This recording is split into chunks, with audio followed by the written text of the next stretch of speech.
When Patricia Ellison stepped into her late husband James's study that overcast morning, she had no idea her life was about to change forever. Right now, she simply intends to gather a few old books, maybe dust the shelves before closing the door on that chapter of her life. But as she looks around at the neat stacks of papers and the meticulous arrangement of pens and notebooks, she senses that something lingers, a hidden piece of him she never knew. Before we delve into the story of war-torn families, secret searches, and the unwavering bond of love that transcends decades, let us know where you're tuning in from. And if you believe in the power of truth to mend even the deepest wounds, please like this story and subscribe for more. Patricia had been married to James Ellison for almost 40 years, through quiet dawns and ordinary evenings, through small arguments and countless cups of tea. They led a steady, unhurried life in a two-story home on a calm street in the outskirts of London. Their neighbors remembered them as a tranquil pair, never prone to dramatic displays or urgent quarrels. James was a retired history professor who had served in the British Army during the Cold War. He rarely discussed his time overseas, brushing off inquiries with a soft chuckle or vague comment about post-war displacement. Patricia had learned not to ask too many questions, sensing that some memories weighed heavily on him. Instead, she accepted him for who he was: observant, reserved, and deeply private. Their marriage was not especially passionate in the storybook sense, but it was grounded in kindness and reliability. She had grown used to James's punctual routines, his morning walk at precisely 7, his unwavering habit of reading The Guardian over breakfast, the methodical way he folded his clothes. She, in turn, had her own rhythms and hobbies. She managed an administrative role for a charity, volunteering on weekends at a local library. They lived side by side in contentment, neither believing there were secrets left to uncover. Then, months ago, James suffered a heart attack and died swiftly, leaving Patricia in the hush of grief. Though she had known he was getting older, it still stunned her that he was gone. Initially, her days were consumed by the formalities of bereavement, arranging the funeral, receiving condolence cards, sorting finances. She sat in the living room, rotating through the same memory loops. His slight smile as he stirred sugar into his tea, the warmth of his presence beside her in bed, his gentle cough that signaled he was about to speak. The house felt too large, the echoes of his footsteps absent. Over time, the well-wishers withdrew, letting her solitude settle in. Only then did she gather the courage to truly sift through James's personal items. First the closet in the bedroom, then the small attic space, and finally his study. She never expected that old, locked drawer to open so easily. She found the key in a small tin on James's desk, labeled only with her name in his neat handwriting. At first, she hesitated, imagining that perhaps it contained a final note or personal keepsakes. But upon opening the drawer, she discovered something altogether different. A worn map of Eastern Europe, dotted with red circles and scribbles of dates spanning decades. She had never seen him use this map or mention these places. On it, there was a cluster of red near Poland, others near Belarus and Ukraine, and some near East Germany. The lines were thick from repeated tracing. She placed it aside, baffled, and saw a stack of letters beneath. As she carefully lifted them out, they rustled with the crispness of older paper.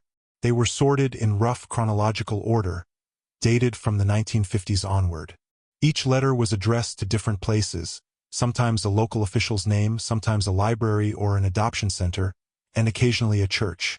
The languages varied: English, Polish, Russian, German.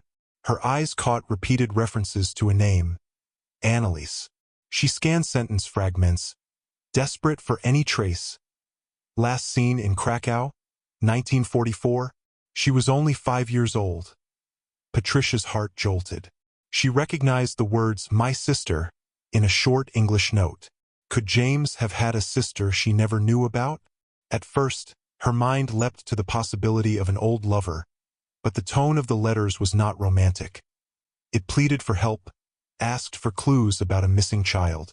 The phrase "she was only 5" repeated in multiple letters, forging a pattern of heartbreak. Some letters appeared to be replies, negative or uncertain, offering no new information about this lost girl.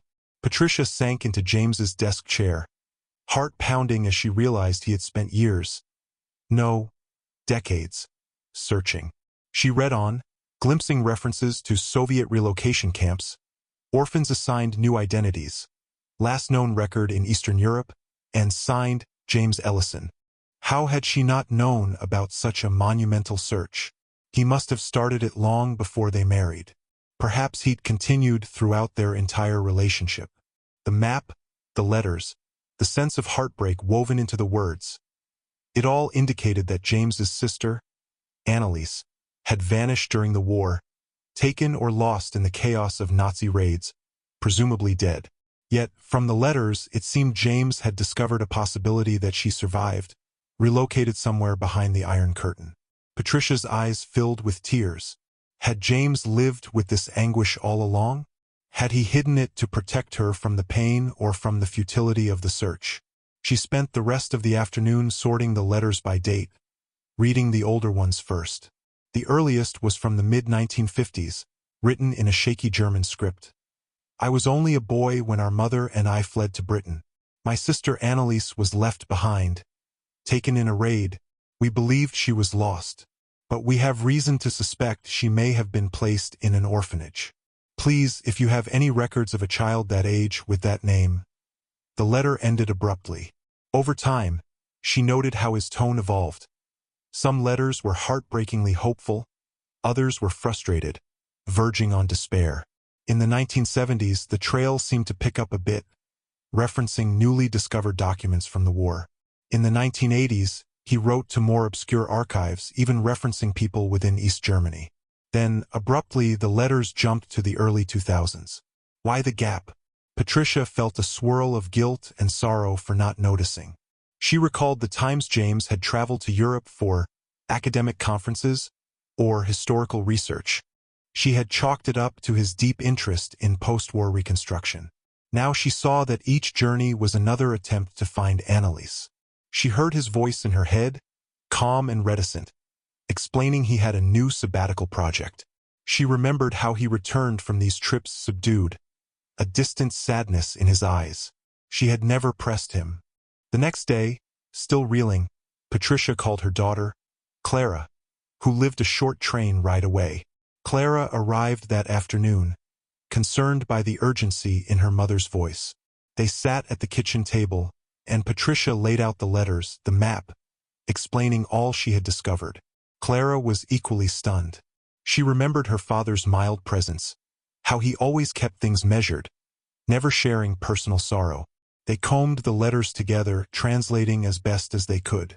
Clara, younger and adept with online resources, suggested searching the addresses in the more recent letters, possibly contacting them to see if anyone remembered James's inquiries. One of the addresses was for a small church in Warsaw, dating from 2010. The letter was in somewhat broken Polish, referencing orphan records. James had written, if any record from 1944 to 1945 indicates a girl aged 5, possibly named Anneliese, please contact me. I have reason to believe she might have been re-registered under a Soviet name. The letter ended politely, but with an undercurrent of desperation. Beside it was a short reply in Polish, politely stating the church had no such documents, but recommended he contact an elderly priest, Father Stanislaw, who specialized in war orphans. Patricia, her heart racing, suggested they try to find this Father Stanislaw, if he was still alive. Clara hopped on her laptop, searching for references to that priest or the church. After a few fruitless attempts, they found a possible phone number for a priest in Warsaw matching the name. With trembling fingers, Patricia dialed. A gentle voice answered in accented English. I'm looking for Father Stanislaw, she said. He confirmed it was he. She explained that she was James Ellison's wife, from Britain. She heard a soft intake of breath on the other end, a moment's silence that felt loaded with meaning. Then the priest invited her to speak freely. She told him James had died, that she had found letters referencing him.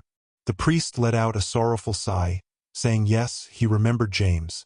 He had come in person several times, searching for a sister lost in the war. Patricia inquired about the outcome, bracing for heartbreak.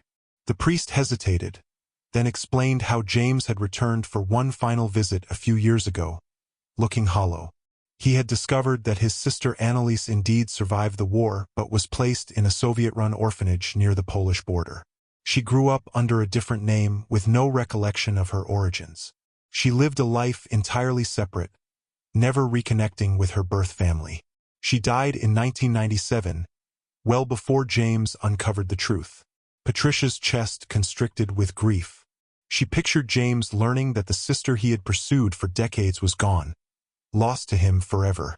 The priest said James had been visibly crushed, but insisted on obtaining a copy of her Soviet-era death certificate. After that, he never visited again. Tears burned Patricia's eyes. Clara squeezed her hand. This explained James's reclusive sadness in his final years. He had realized his sister was gone, that all his searching led to a dead end. Patricia asked the priest if there were any other details about Anneliese's life. The priest recalled only that she had married briefly, had no children, and was buried under her Soviet name in a modest cemetery near the orphanage. Patricia thanked him, voice trembling. When she hung up, she felt a wave of sorrow for James, who had carried this heartbreak alone. She also felt an ache for a little girl named Anneliese, stolen by war and never reunited with her family. In the following days, Patricia's emotions shifted from shock to a quiet determination. She shared everything with Clara. They recognized that James had sacrificed his own peace to keep his sister's memory alive. He never told Patricia for reasons she understood: fear of dredging up old trauma, or perhaps to shield her from an unhealable wound. Or maybe he just couldn't bear to articulate it out loud. Patricia felt no betrayal, only heartbreak that he endured this sadness in secrecy. Clara suggested they do something to honor James's search. He spent his life seeking closure, Clara said softly. Maybe we can find it for him. If we go to that cemetery, place something that acknowledges her real identity. Patricia considered it, feeling a spark of resolve. She pictured a simple memorial, a token of love bridging the decades, that might bring them both a sense of peace, a final gesture of unity with James's hidden cause. So, with Clara's help, she planned a trip to the remote region of Poland where Anneliese was supposedly buried. Before they left, Patricia felt compelled to read every last letter again, searching for any final clue or note James might have left. Some letters described the confusion of records in the post-war chaos. Others recounted leads he chased, only to find they ended in more unanswered questions. She saw how unstoppable he was, how each setback spurred him to keep going. She recognized in those lines the determined man she had always admired, the same man who meticulously taught military history at the university, carefully describing campaigns and tactics. Now she realized he channeled that methodical nature into an unseen mission. Reading these letters felt like hearing his voice in a deeper register, unveiling a dimension of him she had missed. The day of departure dawned with a crisp chill. Patricia and Clara boarded a plane to Warsaw, then took a train south, heading toward a smaller city near the border. The journey felt surreal. Patricia, in her late 60s, had not traveled extensively in Eastern Europe. She gazed out at the rolling fields and thick forests, half imagining James on similar train rides, quietly scanning the terrain for hints of his sister's presence. Clara read from a guidebook, though they were traveling primarily by memory of the priest's directions. A tiny village near the historical orphanage site, an unremarkable cemetery at the edge of a rural lane. They arrived at a modest inn, run by an older couple who spoke rudimentary English. That evening, they had a simple dinner of soup and bread, their conversation hushed. Patricia felt anxious, uncertain what they might find. The next morning, they set out for the church that the priest had mentioned years ago. The caretaker recognized the name from Patricia's notes. "Yes, we have records for the region's burials," he said, rummaging through battered ledgers. After an hour, they located an entry for Anna Kowalska, recorded as having died in 1997 at age 58. The caretaker said the original name was unknown, no next of kin listed. Patricia's heart clenched. This matched the story, a re-registered identity given to a war orphan with a missing past. If she had truly been James's sister, She was already in her mid-50s by the time James discovered the truth. They followed the caretaker along a winding dirt path out to the cemetery, which stretched behind the old stone church. Rows of graves, many bearing Soviet-era designs, formed a quiet mosaic of histories forgotten. The caretaker led them to a modest plot, overgrown with weeds, a simple headstone with the name Anna Kowalska and the year of birth and death. Patricia stared at it, tears gathering.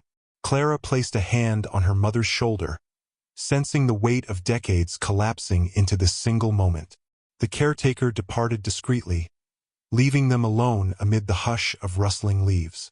Patricia kneeled, her joints protesting, to pull away some stubborn weeds. She felt a jolt of sorrow that no one had tended this grave. The final resting place of Annalise, an unknown name on a stone, with no family memorial. Clara, eyes wet, produced a small plaque they had commissioned. It read, Annalise Ellison, born 1939, taken by war, never forgotten, always loved. With gentle hands, they placed it beside the existing marker. It felt simultaneously inadequate and deeply significant. Annalise would no longer be lost in anonymity. She was recognized, named in truth, even if decades late. As Patricia stared at the plaque, she felt James's presence, his unwavering desire to find his sister. She whispered, "We did it, James." She knows who she was now, at least in spirit. Clara stepped back, allowing her mother a moment of solitude. Patricia took out one of James's older letters, the one that said, "I fear I am too late, but I cannot stop now." She read it aloud, voice trembling. The words seemed to echo among the gravestones, a testimony to James's relentless love for a sister he lost at age 10. She finished reading, tears running freely, but her grief was mingled with a strange relief. The story, hidden for so long, was finally told. The truth was laid to rest along with Annalise, marked by a plaque that bore her real name and James's unwavering devotion. They spent several days in the village, speaking to a few locals who faintly remembered a woman named Anna who lived a quiet life, working at a small post office. They had no idea she was once a war orphan from Britain.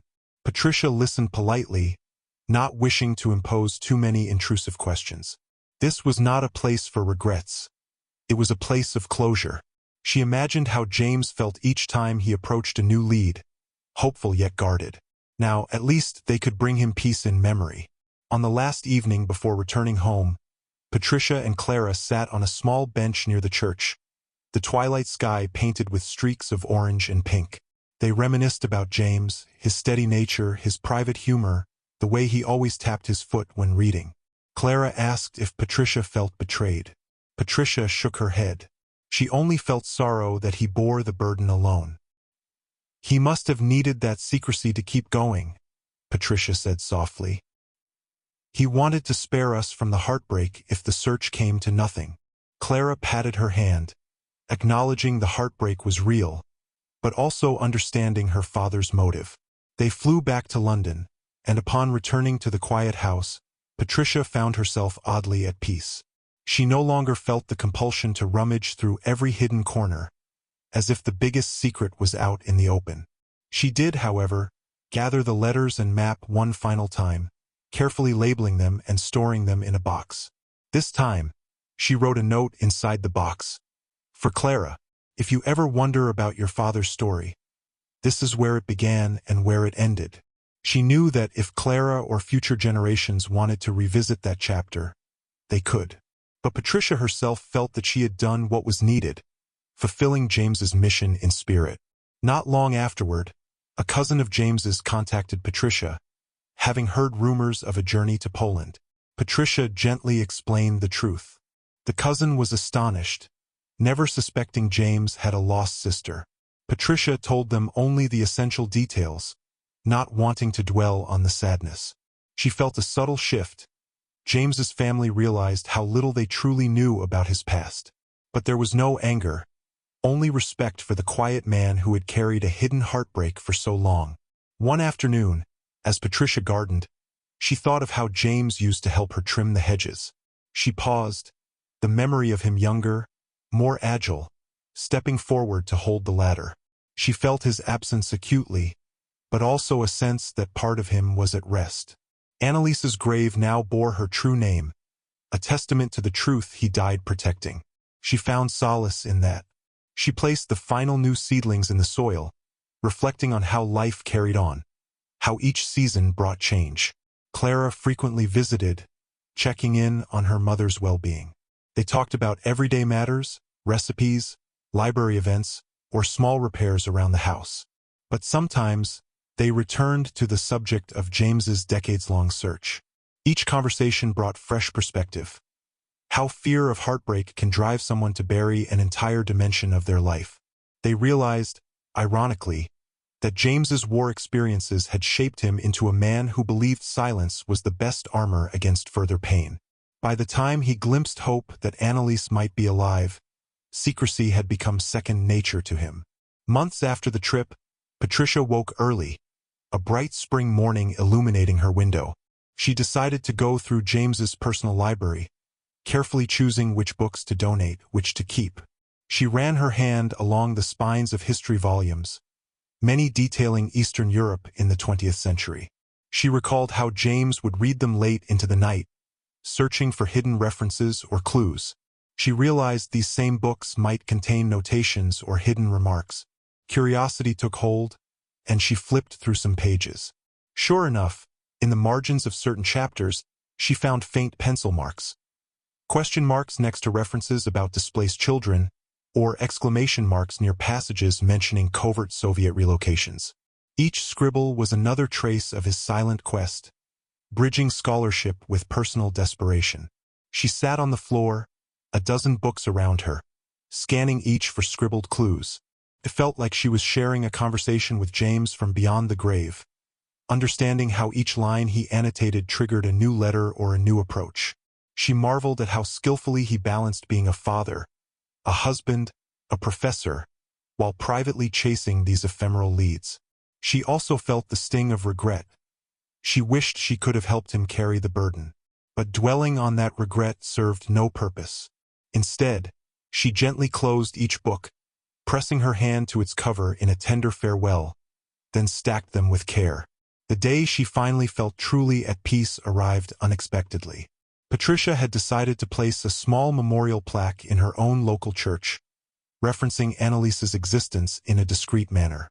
She approached the vicar, explaining she wanted a plaque in memory of James's sister, lost to the war. The vicar, kind and sympathetic, offered to let her place a small bronze plate near a side window. It read simply, "In memory of Annalise, beloved sister of James Ellison. May she rest in peace." Standing there, Patricia felt a gentle warmth. Now, even in London, there was a corner that honored the child who had been missing for so long. Over tea with Clara later that evening, Patricia admitted she felt lighter, as though a circle had been completed. Clara listened, smiling softly. "Dad would be so proud of you," she whispered.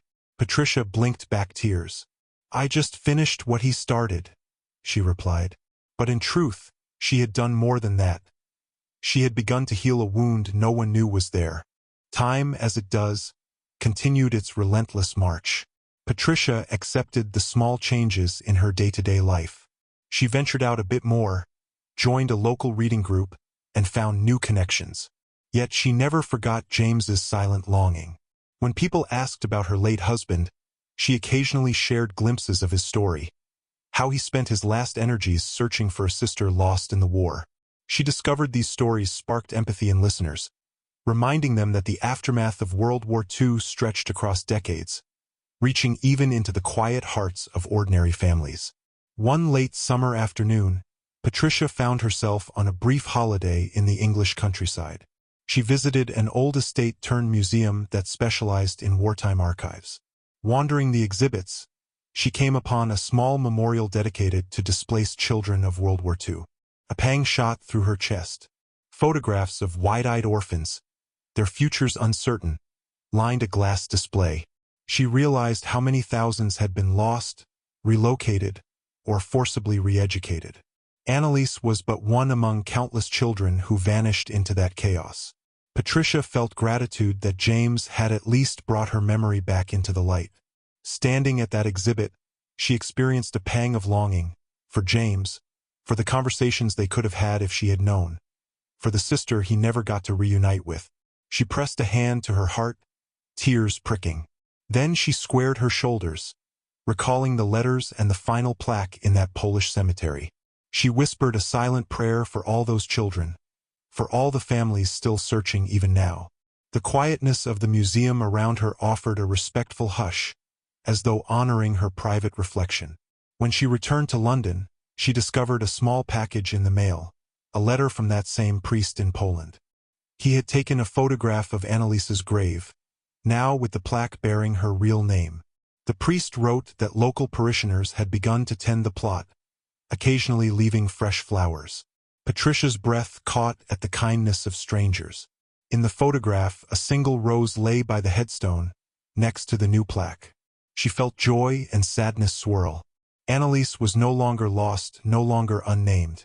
In some way, she had come home, through the love of her brother and the perseverance of those who refused to let her memory fade. Patricia gently placed the photo in a small frame, setting it on her mantel. After months of reflection, Patricia penned a letter to the Orphans Association in Poland, describing how she and James had uncovered part of the story of one of their wards. She thanked them for any help they had unknowingly provided over the years. She enclosed a donation in memory of James and Annelise, hoping it might aid in reuniting other lost families or maintaining records. The association replied graciously, praising her dedication. She read the letter with tears in her eyes, wishing James could have seen how his last efforts were bringing unity from tragedy. Eventually, Clara approached with an idea. "Why don't we write down the whole story, Mum? So future generations of our family understand." Patricia hesitated, uncertain if bearing every detail was wise. But Clara argued that it honored James. So, together, they spent nights assembling a binder of everything. Scanned letters, translations, the map, a brief narrative of how Patricia discovered the truth, photographs of the cemetery plaque. They titled it A Sister's Memory. On the inside cover, Patricia wrote, "For James Ellison, who never stopped searching." She felt it was the best testament to his unwavering love and the little girl who never returned. In the hush of early winter, Patricia decided to move forward with her life in measured steps, guided by the peace that came from unearthing James's secrets. She missed him every day, but the knowledge of his sister's fate no longer tormented her. Instead, it felt like a chord that, once unresolved, now found closure. The sorrow that lingered was for the years of heartbreak James endured silently. But at least, by the end, he had discovered the truth, albeit a painful one. And now Patricia had honored that truth by traveling to the place where Annelise lay, ensuring she was recognized by her real name. One cold morning, as Patricia walked along the Thames, she felt an odd calm. She paused by the water, leaning against the railing, the swirl of gray waves reflecting a pale sky. She fished out a small letter from her pocket, her own final words to James. She read them quietly to herself, tears sliding down her cheeks. In the letter, she forgave him for the secrecy, told him she understood, and thanked him for loving her enough to protect her from his darkest burdens. She ended with, "You found her in the end. I'm proud of you." Then she folded the note, pressing it to her lips. She did not toss it into the river, no, she would keep it as a private keepsake. But the act of reading it aloud felt liberating, a final confession to the wind. As the world carried on, Patricia discovered new joys. Visits with Clara, occasional volunteer work at a local museum that curated World War II archives, and quiet afternoons in her garden.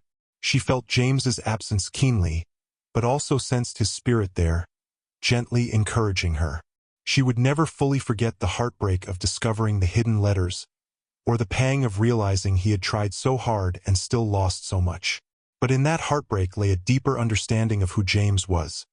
A man whose love spanned continents and decades, who never let hope die, even when all evidence said otherwise. Occasionally, she received emails or letters from acquaintances who heard whispers of her trip to Poland, her special plaque for a lost sister. They found the story poignant, Some said it moved them to consider searching for their own missing relatives from wartime. Patricia realized that James's story had the potential to inspire others to keep searching for what the war stole from them. She felt a certain humility that she could pass along that quiet determination. In the final turn of events, the local newspaper ran a short piece about war orphans, referencing a private citizen who discovered her husband's decades-long search. They kept Patricia's name anonymous at her request, but the story described how a single letter found after a loved one's death led to a journey across borders and time. Patricia read the article with tears. It concluded that sometimes, even unresolved tragedies could find partial closure in the devotion of those who refused to let them be forgotten. She smiled, thinking that James would appreciate the sentiment, if not the attention. In the hush of a late spring evening, Patricia felt her journey was nearing its gentle resolution. She had discovered the secret, faced the sorrow, traveled to honor Annalise, and preserve the memory for future generations. She walked through her house, noticing how the study no longer felt haunted. She had left it mostly as it was, minus the locked drawer's contents. In that drawer, she now stored a single photograph of James as a young soldier, his serious expression giving no clue to the pain within. She placed a note beside it. "You never stopped loving her. I never stopped loving you." Life, as always, moved on. She found new routines, afternoons at the library, evenings chatting with neighbors, the occasional cultural event in the city. Each day, she carried James's memory and Annalise's story in her heart, a subtle undercurrent of sadness tempered by acceptance. She told herself that perhaps, from wherever he was, James could see that his sister now rested under her true name, no longer lost to the chaos of war. The knowledge might finally soothe his restless spirit, binding up that old wound. And so, Patricia Ellison's life continued, quieter but richer in understanding. She recognized that love, even if steeped in secrets, remained love. James had withheld his agony not to deceive her, but to spare her, and to maintain the hope that he might find a happy ending for Annalise. Though he didn't achieve that ending in time, he left enough traces for Patricia to finish the story. She believed, with a calm certainty, that no real betrayal existed, only the heartbreak of a man who endured more loss than any single soul should bear alone. On one final day, as she visited the local cemetery in London where James was interred, she carried a small bouquet of lilies. She placed them gently by his headstone, gazing at his name etched in stone. The skies were clear, the birds sang overhead. She closed her eyes and pictured him, younger, with that thoughtful gaze, heading out on another research trip, letters clutched in a hidden folder. She murmured, "I found her with you, James. We gave her a name again." A soft breeze caressed her cheek, as though in acknowledgement. The weight in her chest lifted, leaving only a gentle sadness, reminding her of the man who had lived with secrets but never stopped loving her or the sister he lost. Thanks for watching till the end. If you enjoyed the story, give this video a like if you haven't already and subscribe for more.